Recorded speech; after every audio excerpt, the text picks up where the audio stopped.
everyone, my name is Carrie and welcome to my channel. Today I'm going to be doing a very late February wrap-up.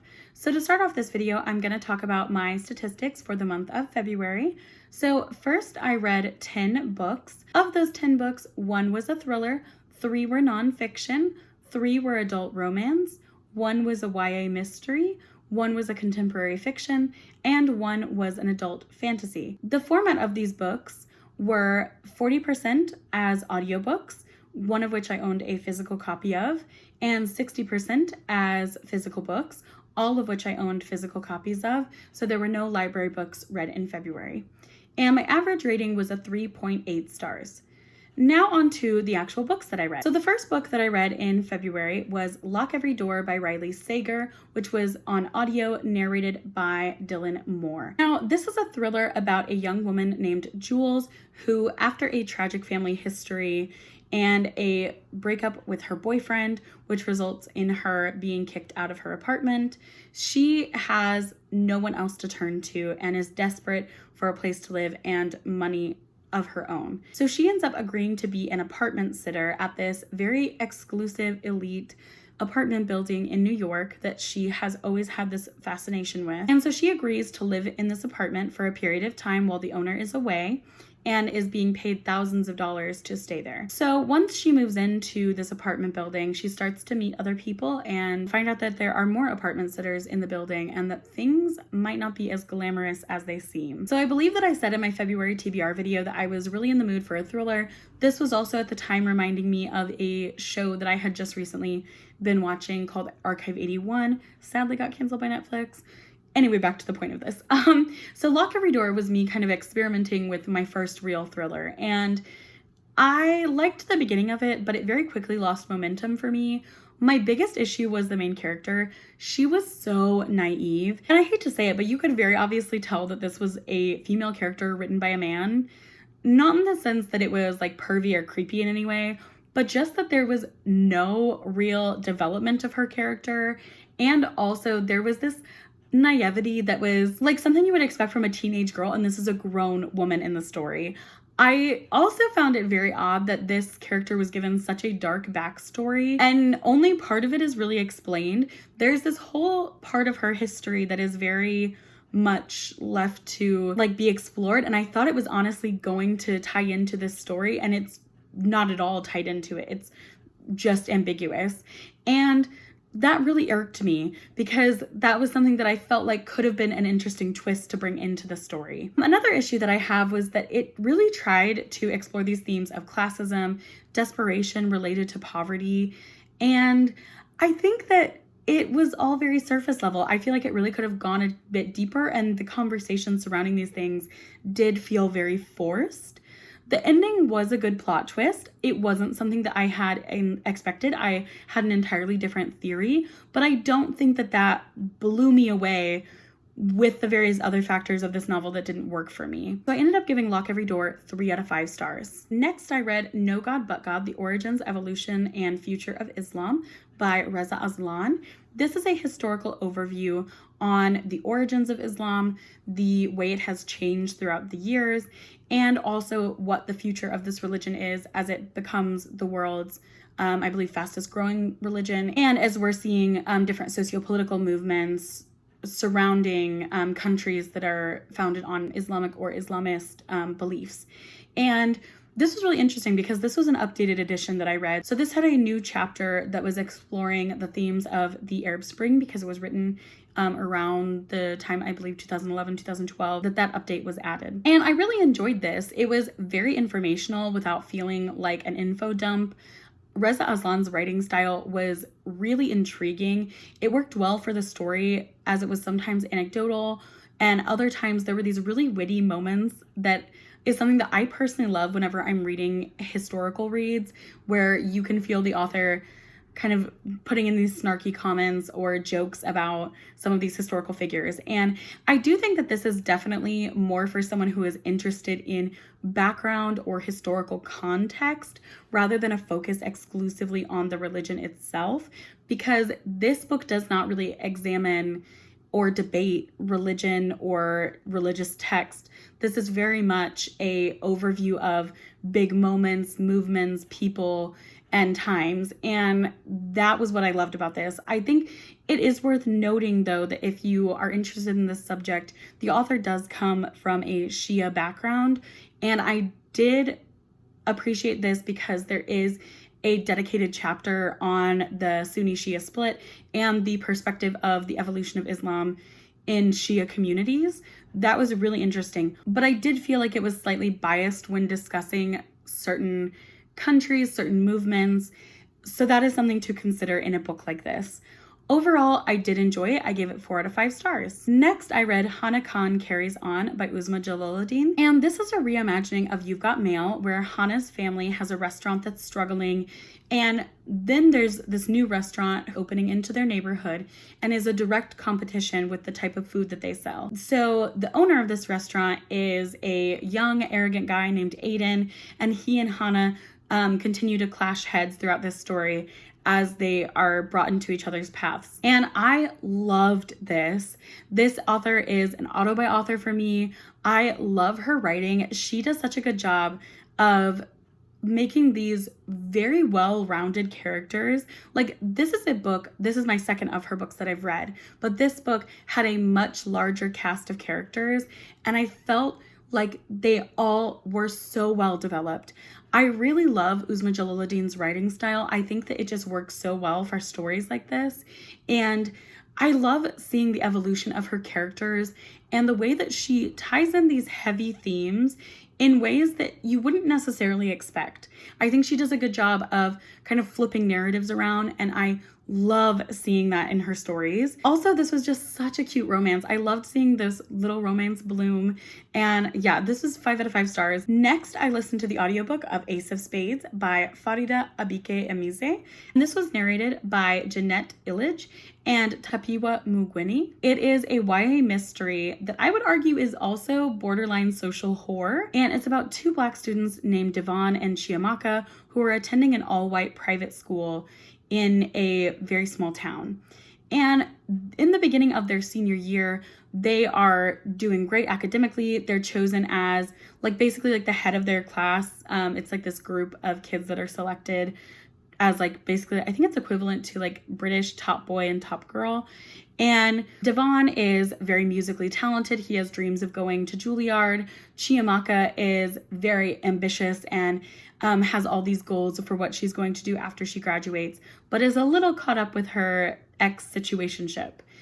And so it's the start of their senior year, and someone starts anonymously spreading rumors via text messages in an attempt to ruin their futures.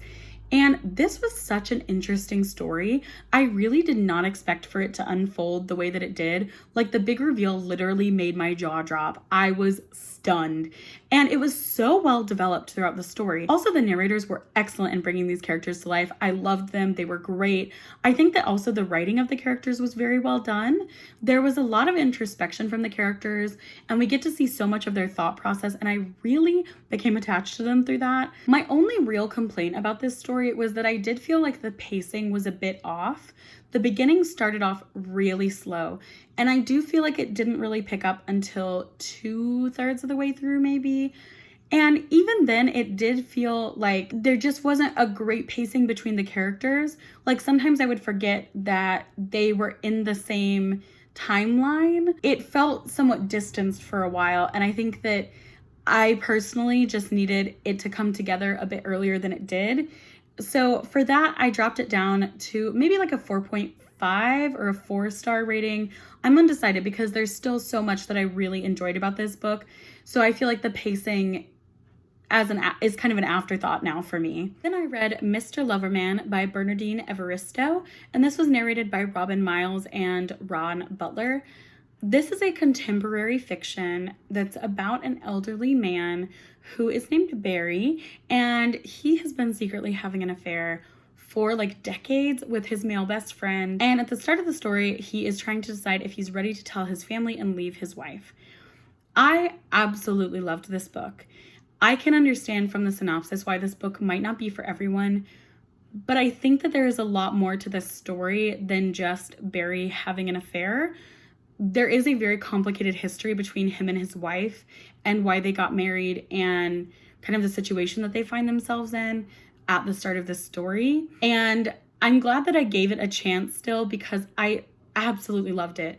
The narrators were amazing. Barry was hilarious and truly might be one of my favorite literary characters of all time. I can understand some of the criticism regarding the way that Barry talks about certain things, especially some of his misogynistic comments. There are characters that call him out on this, and also they make it clear that Barry is just trying to stir the pot. He loves to start some drama. And I think that also we have to consider that he is like a 70 or 80, somewhere in between there, old man from the Caribbean who also comes from a time where there were different societal expectations surrounding gender roles, and that a part of that is his own struggle with his sexuality and what he perceives as his expected gender role. So yeah, there is a lot of depth to this book. It is such an amazing story, and this really solidifies for me that Bernardine Evaristo has a way of writing that I just really jive with. I've read 2 of her books now and loved both of them. Both are in my favorites. That's me saying Mr. Loverman definitely made it into my favorites. Amazing book. Next, I read The Last Children of Mill Creek by Vivian Gibson. This is a memoir about Vivian Gibson's time growing up in St. Louis when it was a heavily segregated city. And this is really about the sense of community that she felt with the Black community in the area that she grew up in. And eventually this community was demolished for a highway that displaced many African American families.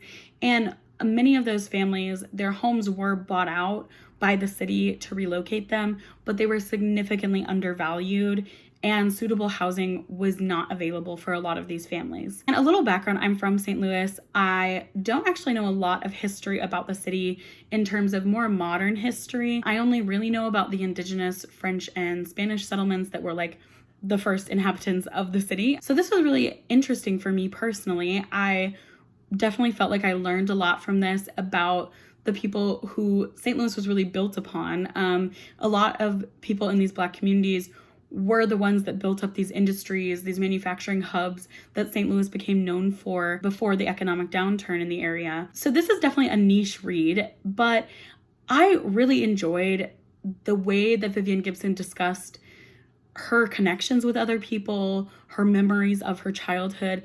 I think that it was so interesting to see her perception of things at that age. I will say that I think that this memoir needed something more. I'm not really sure if it needed more focus on certain things or if it just needed a little bit more context for certain events. There were some times where I was a bit confused about the timeline because she does tend to jump around a bit with certain things, and also some stories are explained before others, so it messes around with the chronological order of it. However, I still thought the writing was good. I would be interested to see if she writes more on St. Louis because I definitely think I would be interested in picking that up. So I ended up giving this one a 3 out of 5 stars. Next, I read Take a Hint, Dani Brown by Talia Hibbert. This is a romance novel that's about Dani Brown, a PhD student at a university where she is kind of all wrapped up in her work. And then at that same university is a security guard named Zafir, also known as Zaf. And he is very in touch with his emotions, reads romance novels. He's a gem. After a fire alarm goes off and he saves Dani from an elevator, he and Dani go viral as this couple on campus. And so they decide to fake date because after they go viral, Zaf, who has a nonprofit organization that he's trying to kickstart, gets a ton of donations, a ton of attention. And so they agreed to fake date to help him really reach his goals. And I love this story. This was a delightful read. I am usually not a fan of the fake dating trope. I think that sometimes it just doesn't make sense to me why they're fake dating, but for this one it made so much sense. And also nothing really felt forced between these characters. There was like a certain level of comfort between them and understanding that I really appreciated seeing, because I think that overall the dynamics of this were very healthy. Like, this was not an unhealthy couple where they were treating each other poorly. This was that they did have issues. They had their own issues where they needed to figure out what their priorities were and like what they were doing with their lives. and figure that out individually to come together. And I appreciated seeing that in this story. I also feel like these characters were so well developed. I felt like they could leap off the page at any moment. I would have liked for Zafir too, let me tell you. I just really loved both of their personalities, and I felt like they really complemented each other. This was my first Talia Hibbert, but I definitely want to read more from her, especially the other Brown Sisters books. 4.5 out of 5 stars for this one. Then I listened to the audiobook of I Know Why the Cage Bird Sings by Maya Angelou, which was narrated by Maya Angelou. I actually own a physical copy of this, but I'm kind of glad that I picked it up via audiobook. First of all, because I love Maya Angelou's narration style. I think it worked very well for this memoir, and I also question if I would have had more difficulty with it if it was a physical read, because this is a story that jumps around a lot. I have a bit of mixed feelings on this because on the one hand, there was just a lot of things going on and we're not always getting a lot of context for things. Things aren't happening in a chronological order. I will say that I think that this really reminded me a lot of The Last Children of Mill Creek, where it has such an interesting focus on community, this sense of belonging, and also at times like this sense of displacement, of not belonging. And I found that really interesting to examine in this story, but it did lack this focus that I really wanted than these kind of like jumps through time that we get. So I ended up giving this one a 3 out of 5 stars. Next, I read The Poppy War by R.F. Kuang. This is book 1 in the Poppy War trilogy, which is an adult fantasy series that is based on the Second Sino-Japanese War, but includes some fantastical elements that are inspired by Chinese mythology and spirituality. So I actually read this because Erica from The Broken Spine, I will link her page down below because she is lovely. She was hosting a read-along for the entire Poppy War series from February to April, and I was perpetually behind in March and April, but I did read the Poppy War in time for the live show. This has received a lot of hype, and I will be honest, I was very hesitant to pick this up because I did not think there was any way it could live up to the hype that it had received. I was very wrong. I ended up really loving this book. I think that this was such an interesting story, and the world building was so fascinating to me. I really loved R.F. Kuang's writing style. I think that she is a very talented author, not only for being able to develop this world that is really complex, like there is a lot going on in this book and in the series as a whole, but also for her ability to craft these characters who it almost feels like the author herself is not putting forth a judgment on them. She's not making them an archetype or a caricature of like a specific thing that you would expect in a novel like this. She is very much forcing the reader to kind of reflect and evaluate these very complex moral and ethical decisions that the characters are making. I think that really helps you understand that a lot of these characters are morally gray because of the circumstances that they're put into.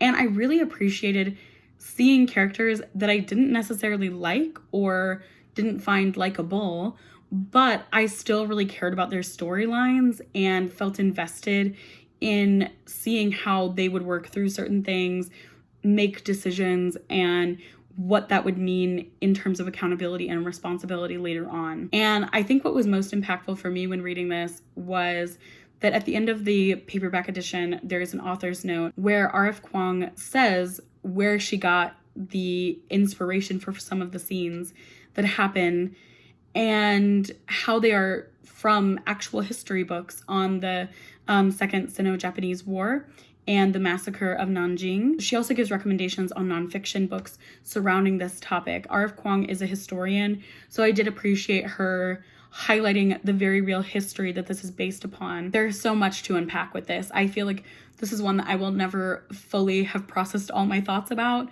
but I think that's kind of why I love it so much. So if you couldn't tell, this is a 5 out of 5 stars, absolutely on my favorites. Then the last book that I read in February was The Love Hypothesis by Ali Hazelwood. This is a very well-known and much beloved book on Book Talk. It is a romance novel about a graduate student named Olive who starts fake dating a professor at her university who is loathed and feared by her fellow grad students. I read this as a buddy read with my friend Laura from Bookstagram. I will link her page down below because she is amazing. I love her and our book chats and our buddy reads. And sadly, neither of us enjoyed this one, but we did have a great time ranting about it to each other.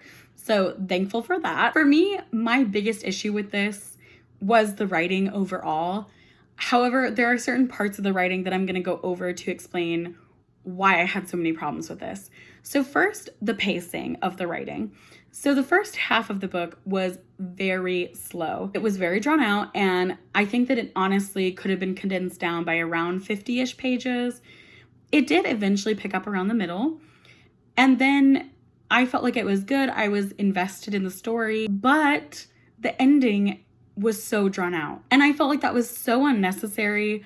It's one of those things where I do not feel like the author knew how to structure scenes or organize scenes. I felt like organization was somewhat of an issue with this book, and that affected the pacing of it. Now, my other issue is the writing in general felt very much more like a YA novel. Olive reads like a high schooler slash like just in college character, and that was very off-putting to me considering she's supposed to be, I think, between 26 to 28, and she's in this professional academic setting where she just seems to be much younger than the other characters in terms of maturity level, in terms of ability to make decisions, and ability to communicate. None of the characters really receive any development in this story.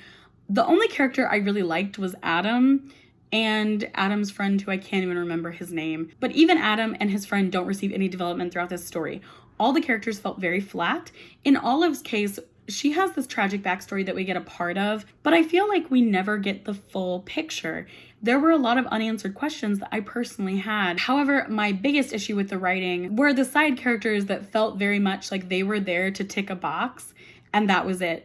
Especially An. An made me so mad throughout this book because she receives so little development when she very easily was one of the most interesting characters had she actually gotten any development or personality outside of being a plot device. An was constantly used to put Olive and Adam in these situations that were just, first of all, inappropriate for the setting.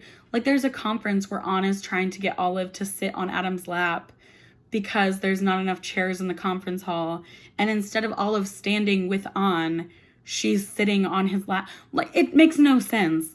And that goes back to the fact that this whole fake dating thing started because An was now dating Olive's boyfriend, who she had literally just recently met. And throughout their entire first introduction, they were flirting with each other. And Olive was like, oh, I don't think that he and I are going to stay together. I think he and An are better for each other, which was very weird. Made no sense. I feel like that was just Olive not having any boundaries or self-respect. Her lack of boundaries with her friends was a whole other issue in this book. An was made to be this unnecessary villain to things, and not necessarily maliciously a villain, but like the unintentional villain. And I didn't like that. I didn't like that both of Olive's friends, we really don't see her actually having good, healthy friendships with. They seemed very toxic at times. Overall, just very poorly constructed characters and plot, and I really just did not enjoy this. I gave it 2 stars generously when I first reviewed it. I think it's more of a 1-star read now. So that concludes all of the books that I read in February. I hope that you guys enjoyed this video. Thank you so much for watching, and happy reading. Bye!